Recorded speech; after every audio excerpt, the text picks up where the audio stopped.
Industry में वैसे तो अदाकारों के दर्दनाक अंजाम के कई किस्से हैं, लेकिन हम सब के बहुत ही प्यारे हीर रांझा का अंजाम ऐसा होगा कभी सोचा न था। हीर यानी फिरदौस और रांझा यानी एजाज दुरानी दोनों ने जिस तरह पर्दा स्क्रीन पर हुक्मरानी की है वो एक दरखशिंदा मिसाल है। ऐसी शोहरत और उरूज हर किसी का मुकद्दर नहीं हुआ करता। गुमनाम गलियों से आई फिरदौस और कॉलेज का एक हसीन लड़का एजाज जिस तरह छोटे से किरदार के बाद स्क्रीन के रानी राजा बने, सब अश कर उठे थे। दोनों ने एक भरपूर करियर और जवानी देखी। दोनों जहां भी गए मद्दाहों की कतारें लग गईं। चकाचौंध की दुनिया में फिरदौस और एजाज ने एक ऐसी मोहब्बत भी पाली जो सारे जहां से टकरा गई। दोनों ने अपनी मोहब्बत पाने के लिए न सिर्फ अपना करियर दांव पर लगाया बल्कि एजाज दुरानी को प्रदेश में कई साल जेल भी काटना पड़ी, मगर फिर भी दोनों एक हुए। फिरदौस के बारे में कहा जाता है कि अगर वारिस शाह हीर रांझा में उन्हें देख लेते तो बेसाख्ता कह उठते कि ये हीर तो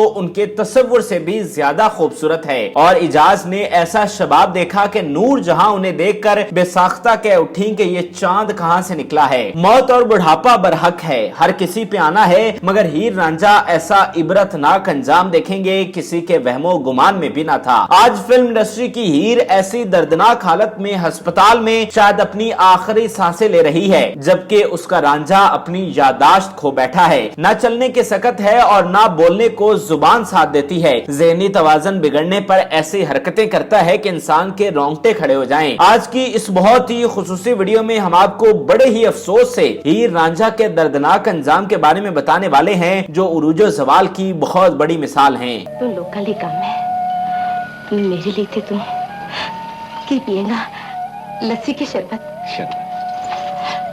शक्करदा के गुड़दा तेरी दीदा तू बड़ा कोई थे। नाजरीन, इस वक्त पाकिस्तान फिल्म इंडस्ट्री की सबसे बड़ी अदाकारा फिरदौस बेगम लाहौर के एक निजी अस्पताल में दाखिल हैं। आपको ये जानकर बहुत ही अफसोस होगा कि फिरदौस बेगम को दिमाग की शरेयान फटने के बाद अस्पताल में दाखिल करवाया गया है। वो इस वक्त शायद अपनी आखिरी सांसें ले रही हैं। उनके बारे में कुछ भी अच्छी खबरें नहीं आ रही। आप सब जानते हैं कि दिमाग की शरेयान फटने के बाद रिकवर होना एक मौजज़ा ही हो सकता है। आज वो हीर जो ग्लैमर की देवी थी, जो खूबसूरती का सिंबल थी, जिसकी बातों को फूलों से तशबीह दी जाती थी, जिसके चेहरे को चांद बताया जाता, जिसका उरूज सबके लिए रश्क था, जिसके घर के बाहर फिल्म साजों की लंबी कतारें लग जाती, जिस पर फिल्मी दुनिया के दो बड़े हीरोज अकमल और एजाज मर मिटे थे, आज बेबसी के आलम में बेड पर लेटी हैं, ना ही चल सकती हैं, ना ही बोल सकती हैं। उसकी बड़ी बड़ी काली आंखों में आंसू हैं जो शायद बह भी ना पाए हों। वो माजी की सब हसीन यादें आंखों के सामने गर्दिश कर रही हैं। छोटे छोटे ख्वाब सजाने वाली इतनी बड़ी अदाकारा बन जाएगी उसने खुद भी सोचा न था। वो एक मासूम गुड़िया जिसने बचपन में अपनी ख्वाहिशें कुर्बान की, अपनी फैमिली के लिए लड़ती रही, फिल्मी दुनिया में ताने सहे और जिंदगी के 71 साल गुजारने के बाद आज इस ख्याल के साथ बेड पर पड़ी है कब जिंदगी की आखिरी सांस आ जाए और अब्दी दुनिया की तरफ उसका सफर शुरू हो जाए। आज उसके बच्चे, उसके पोते पोतियां सब उसके सामने खड़े हैं। ना ही वो उन्हें बुला सकती है और ना ही उनका जवाब दे सकती है। जिंदगी में वो जो करोड़ों कमाए, वो बड़ा आलीशान घर, वो जिंदगी की लज्जतें, वो अपने पोतों की मोहब्बतें सब पीछे रह जाने वाली हैं। 71 साल जिस दुनिया को कमाने में लगा दिए, शायद अब उस दुनिया को छोड़ने का वक्त आ पहुंचा है।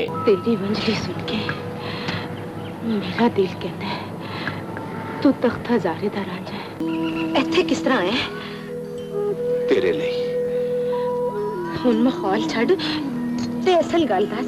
दूसरी जानिब हीर का रांझा भी ऐसी ही दर्दनाक हालत में है। एजाज दुरानी इस वक्त शदीद अलील हैं। आपको ये जानकर अफसोस होगा कि वो अपनी यादाश्त खो बैठे हैं। उनका ज़हनी तवाज़ुन किसी भी वक्त बिगड़ जाता है और वो अजीब अजीब हरकतें करना शुरू कर देते हैं। एजाज दुरानी इस कदर कमजोर हो गए हैं कि वो अपने सहारे ना ही उठ सकते हैं और ना ही चल सकते हैं। वो बात करना चाहें तो जुबान साथ नहीं देती। वो पिछले कुछ माह से अपने घर में मुकम्मल तौर पर बंद होकर रह गए हैं। उन्हें किसी से भी मिलने नहीं दिया जाता, शायद वो अपनी फैमिली को भी ना पहचान सकें। एजाज दुरानी इस हालत को पहुंच चुके हैं कि सब दवाइयां बेअसर हो गई हैं, लेकिन अल्लाह तवक्कल फिर भी उनकी मेडिकेशन की जाती है। वो एजाज जिसका एक कदम लाहौर तो दूसरा लंदन में होता, उसकी सुबह अमेरिका तो शाम बरतानिया में होती, आज बेबसी के आलम में अपनी याददाश्त को खोए बेड पर पड़ा है। फिरदौस की नाम आंखों में कम अज कम माजी की हसीन यादें तो हैं, लेकिन एजाज की वीरान आंखों में कुछ भी नहीं। वो ना ही हाल के बारे में जानते हैं और ना ही माजी के बारे में। میں بس इस जमीन पर जिंदगी के शायद कुछ आखिरी दिन गुजार रहे हैं। ये दोनों अदाकार इस हवाले से खुशकिस्मत थे कि उन्हें पैसे की कभी कमी न रही थी। फिरदौस लाहौर के पोश तरीन एरिया गुलबर्ग में रहती हैं, जहां पर उनका एक आलीशान घर है। ये घर इतना बड़ा है कि फिरदौस बेगम ने इसका एक हिस्सा रेंट आउट कर दिया है, जहां से उन्हें महाना 30 से 35 लाख रुपया किराए की मद में आता है। यानी वो कुछ और ना भी करें तो अयाशी भरी जिंदगी गुजार सकती हैं। फिरदौस इस दर्दनाक बीमारी से पहले अपने घर में एक इंतहाई पुरसाइज जिंदगी गुजार रही थी, जहां तमाम खुशियां थी। उनके पास अपने बेटे भी थे और अपने पोते भी। फिरदौस ने अपने बेटों की शादी भी करवा दी थी। उनके एक बेटे की शादी मारूफ अदाकारा निशो की बेटी से हुई। दोनों अदाकाराओं ने अपने बच्चों की मर्जी से ये शादी की, जो आज तक बहुत ही कामयाबी से जारी सारी है और निशो की बेटी फिरदौस के घर में बहुत खुश है। दूसरी जानिब इजाज दुरानी लाहौर के इलाके गार्डन टाउन में एक बहुत बड़े घर में रहते हैं, जिसमें एक बड़ा लॉन भी है और एक आलीशान बिल्डिंग। इजाज दुरानी इस घर में अपनी बीवी शाहिदा दुरानी और बेटी के साथ रहते हैं। तीसरी शादी से उनकी 2 बेटियां हुई, जिनमें से एक की शादी हो चुकी है जबकि दूसरी उनके साथ ही रहती है। इजाज दुरानी ने एक रंगीन जिंदगी गुजारी, 3 शादियां की और कई इश्क भी लड़ाए, लेकिन शाहिदा दुरानी के साथ उन्होंने एक बहुत ही अच्छी अज़दवाजी जिंदगी गुजारी, जिसमें बड़ा क्रेडिट शाहिदा दुरानी का है। दुनिया से अपने प्यार की खातिर टक्कर लेने वाले इजाज और फिरदौस ने कब सोचा होगा कि उन पर ऐसा भी वक्त आएगा जब वो बेबसी के आलम में दूसरों के मोहताज होंगे, अपनी जिंदगी के आखिरी दिन गिन रहे होंगे और साथ जीने भरने के वादे करने वालों ने ये भी ना सोचा होगा कि वो एक ही शहर में रहकर एक दूसरे से इस कदर जुदा होंगे कि नाम भी ना ले सके। दोनों ने जवानी कैसे भी गुजारी, बुढ़ापे ने उन्हें मजहब के बहुत करीब कर दिया था। फिरदौस बेगम के बारे में बताया जाता है कि वो सोमो सलात की पाबंद हो गई थी, जबकि मखलूके खुदा का इस कदर ख्याल रखती कि वो लोग जो अपने प्यारों के कफन दफन का इंतजाम न कर सकते, फिरदौस उनका जनाजा उठाकर अपने घर ले आती, उनके कफन दफन और आखिरी रसूमात का खर्चा खुद बर्दाश्त करती। इसके अलावा भूखों को खाना खिलाना और मोहताजों की हद दर्जा मदद करना उनका मामूल था। दूसरी जानिब इजाज दुरानी भी अपने घर के पास मौजूद बिलाल मस्जिद में बाकायदगी से नमाज पढ़ने जाया करते, तस्बीह करते और अल्लाह की याद में अपना वक्त सर्फ करते। सोमो सलात के अलावा दीन के दीगर फरीजे भी सरअंजाम देने की कोशिश करते थे, लेकिन बदकिस्मती से दोनों अब बेबसी के आलम में हैं, ना ही उठकर नमाज पढ़ सकते हैं और ना ही अल्लाह के घर जा सकते हैं। दोनों के मद्दाहों के लिए ये बहुत ही अफसोस की बात होगी, मगर यही हकीकत है। हर उरूज को सवाल आता है, हर चढ़ती जवानी बुढ़ापे की तरफ रवा दवा है और हर आने वाला दिन इस दुनिया में हमारी जिंदगी को कम करता जा रहा है और कभी भी वो आखिरी दिन आ सकता है, कभी भी वो आखिरी सांस आ सकती है, जिसके बाद हमने हमेशा के लिए इस दुनिया को छोड़ जाना है। दोनों की कहानी हमारे लिए किसी इबरत से कम नहीं। हम जिस शोहरत और उरूज के पीछे अपनी जिंदगियां जाया कर रहे हैं वो सब आरजी है। हमें भी हकीकत को जानना चाहिए। ये कोठियां बंगले सब पीछे रह जाएंगे, उस दिन बस हमारे आमाल ही काम आएंगे। अल्लाह ताला दोनों को सेहत दे और हमें भी नेक रस्ते पर चलने की तौफीक अता फरमाए। नाज़रीन, उम्मीद करते हैं कि आपको हमारी ये मालूमाती वीडियो पसंद आई होगी। मजीद अच्छी वीडियोस के लिए हमारे चैनल को जरूर सब्सक्राइब कीजिएगा और बेल आइकन को जरूर प्रेस कीजिएगा। और मजीद किस फनकार के बारे में आप जानना चाहते हैं उस हवाले से भी कमेंट में अपनी राय से जरूर आगाह कीजिएगा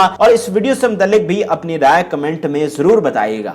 एक और साहबानु जालमा दे वक्त पाके आप जान बचा के चला जाओ।